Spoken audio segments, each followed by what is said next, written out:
નમસ્કાર દર્શક મિત્રો, આપ જોઈ રહ્યા છો સાજી સમાચાર .live. હવે જોઈએ અગત્યના સમાચાર. વડોદરા લોહાણા યુવા સંગઠન દ્વારા 22મા વર્ષે ડાકોર પદયાત્રા સંઘનું આયોજન કરવામાં આવ્યું હતું. સાથે વડોદરા લોહાણા યુવા સંગઠનને 25મું વર્ષ થતા રજત જયંતિ મહોત્સવનું પણ ઉજવણી કરવામાં આવી રહી છે. આ નિમિત્તે ધ્વજારોહણ અને રાજભોગ જેવા કાર્યક્રમનું પણ આયોજન કરવામાં આવ્યું હતું. રિપોર્ટર આશીષ ન્યાતી, સાજી સમાચાર .live, વડોદરા.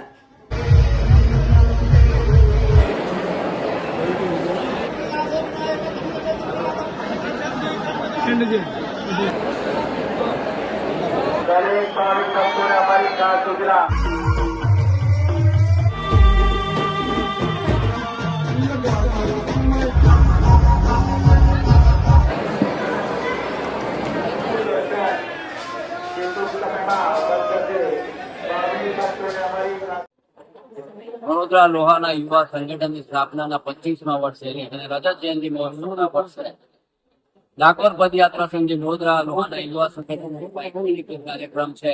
એને 22 સુધી ડાકોર પદયાત્રા સંઘનો 22મા વર્ષનો આ કાર્યક્રમ આ રજત જયંતિ મહોત્સવની નિમિત્તે 25 ગજાઓ રાજા ધીરાજ રાજા રણછોડરાયને અર્પણ કરીને મોટા આ ઉત્સવને મહોત્સવમાં ફેર્યો છે.